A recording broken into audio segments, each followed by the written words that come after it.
ED और CBI की कार्रवाई लगातार बिहार और झारखंड में जारी है और इसी के साथ दिल्ली से एक बहुत बड़ी खबर आ रही है और उस खबर को सुनकर तेजस्वी यादव के समर्थकों के चेहरे पर उदासी के बादल छा जाने वाले हैं। बताया जा रहा कि तेजस्वी यादव की गिरफ्तारी हो सकती है और ये सबसे बड़ी ब्रेकिंग न्यूज आप तक पॉजिटिव इंडिया पहुंचा रहा है। जिस प्रकार से ईडी और सीबीआई की कार्रवाई बिहार और झारखंड में लगातार जारी है, लगातार ठिकानों पर छापेमारी हो रही है, लगातार गिरफ्तारी हो रही है। इसके बाद इस बात की आशंका अब प्रबल रूप से जताई जा रही है कि तेजस्वी यादव कभी भी गिरफ्तार हो सकते हैं और इस 5 से 8 मिनट की रिपोर्ट में हम आपको बताने जा रहे हैं कि आखिर किसके यहाँ छापेमारी के बाद 35 करोड़ रुपए यानी कि 3,500 लाख रुपए कैश की बरामदगी हुई है। आखिर वो तेजस्वी यादव का करीबी कौन व्यक्ति है जिसकी गिरफ्तारी हो गई है और आज उसकी कोर्ट में पेशी होनी है। इसके साथ ही साथ हम आपको ये भी बताने जा रहे हैं कि आखिर ईडी और सीबीआई के आगे का प्लानिंग क्या है और तमाम बातें जो सूत्रों के हवाले से स्पष्ट जानकारी निकल के सामने आ रही है, वो तमाम बातें इस 5 से 10 मिनट की रिपोर्ट में हम आपको बताने जा रहे हैं।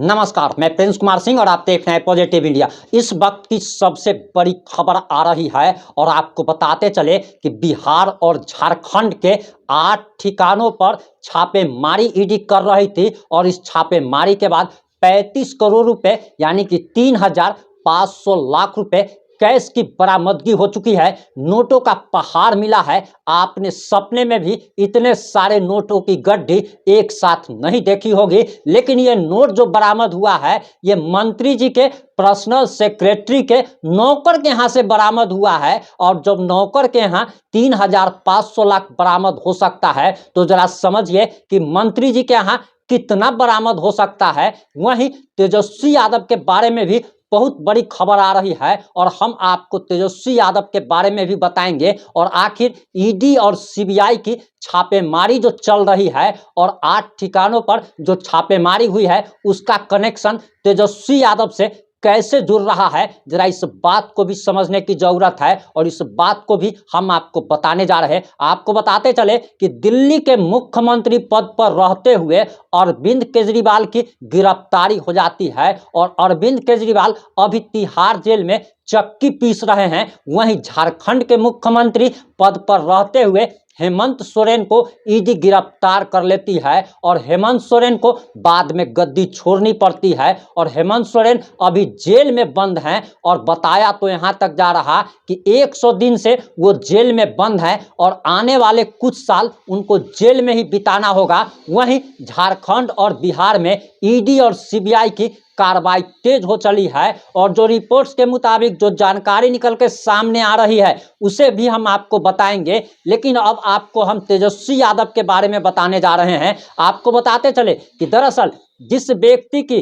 गिरफ्तारी हुई है वो दरअसल मंत्री जी का पीए का नौकर बताया जा रहा, मंत्री जी का पीए बताया जा रहा। और ये जो मंत्री जो हैं वो झारखंड मुक्ति मोर्चा में पहले थे, अभी वर्तमान में कांग्रेस में है और तेजस्वी यादव के करीबी बताए जाते हैं। नाम है आलमगीर आलम और झारखंड विधानसभा के पूर्व अध्यक्ष रह चुके हैं और इनका रुतबा ही आप जरा ये देख लीजिए कि लगातार 4 बार से ये विधायक है। हालांकि राजनीति तो इन्हें विरासत में मिली थी, सरपंच का चुनाव जीतकर ये राजनीति में आए थे, लेकिन इसके बाद लगातार ये 4 बार से विधायक चुने जाते रहे हैं और इन्हीं के पीए के नौकर के यहाँ से 35 करोड़ रुपए की बरामदगी हो चुकी है। और आप जान लीजिए कि जिस तरीके से दिल्ली के मुख्यमंत्री अरविंद केजरीवाल की गिरफ्तारी हो गई, जिस तरीके से झारखंड के मुख्यमंत्री हेमंत सोरेन की गिरफ्तारी हो गई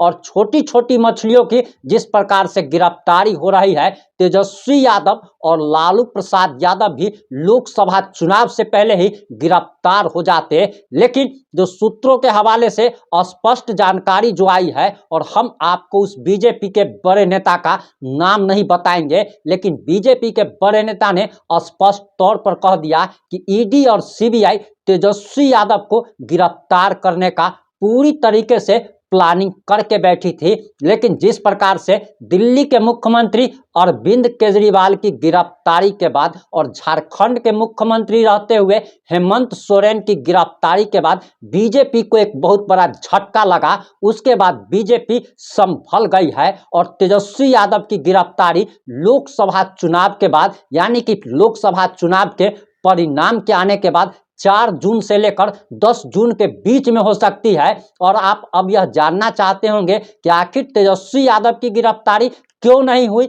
आखिर लोकसभा चुनाव के परिणामों का क्यों इंतजार किया जा रहा है। तो आपको बताते चले कि जिस प्रकार से अरविंद केजरीवाल की गिरफ्तारी दिल्ली में, हेमंत सोरेन की गिरफ्तारी रांची में होती है, उसके बाद इन लोगों के साथ सिंपैथी जुड़ चुका है और इन लोगों को सिंपैथी वोट मिलना अब आसान हो चुका है। और इतना ही नहीं, बीजेपी के खिलाफ झारखंड में भी एक माहौल बन रहा है, दिल्ली में भी एक माहौल बन रहा है और लोगों को अब लग रहा है कि केंद्र सरकार ईडी और सीबीआई के जरिए, जो कि कहा जाता है कि ईडी और सीबीआई केंद्र सरकार का तोता है, केंद्र सरकार के इशारों पर काम करती है। अब लोगों को ये भरोसा हो गया है कि चुन चुन करके विपक्षी दल के गठबंधन के नेताओं को जेल भेजा जा रहा है। लोग केंद्र सरकार से ये सवाल कर रहे हैं कि घोटालेबाज तो हर नेता है, कोई छोटा चोर है तो कोई बड़ा चोर है। तो सबसे बड़ी बात तो यह है कि बीजेपी या फिर उसके सहयोगी दलों के नेता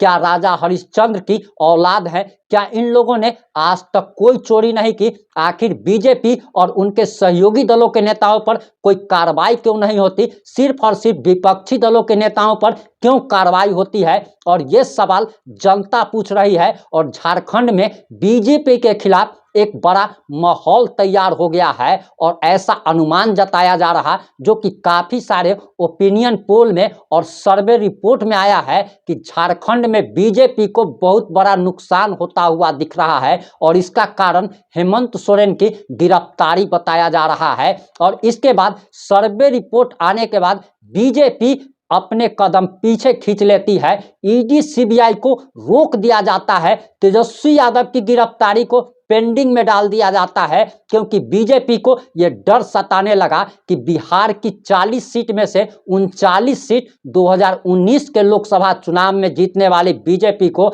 यह आभास हो जाता है कि अगर लोकसभा चुनाव के दौरान तेजस्वी यादव या लालू प्रसाद यादव की गिरफ्तारी हो जाती है तो महागठबंधन को सिंपैथी वोट मिल सकता है। और सिंपैथी वोट क्या होता है वो आप सभी जानते हैं कि जिस प्रकार से इंदिरा गांधी की हत्या के बाद कांग्रेस को सिंपैथी वोट मिला, जिस तरीके से राजीव गांधी की हत्या के बाद उनको सिंपैथी वोट मिला, जिस तरीके से पश्चिम बंगाल में ममता बनर्जी नौटंकी करती है, कभी सर फोड़ लेती है, कभी पैर हाथ टूटने का दावा करती है और इसके कारण सिंपैथी वोट मिलता है, उसी प्रकार से बीजेपी को बिहार में आभास हो गया कि अगर इस वक्त तेजस्वी यादव की गिरफ्तारी हो जाती है तो आरजेडी को, महागठबंधन को सिंपैथी वोट मिल सकता है। और बिहार में बीजेपी ने 39 सीटों पर जो जीत दर्ज की थी, एनडीए गठबंधन ने जो जीत दर्ज की थी, वो अब 15 से 16 सीटों पर ये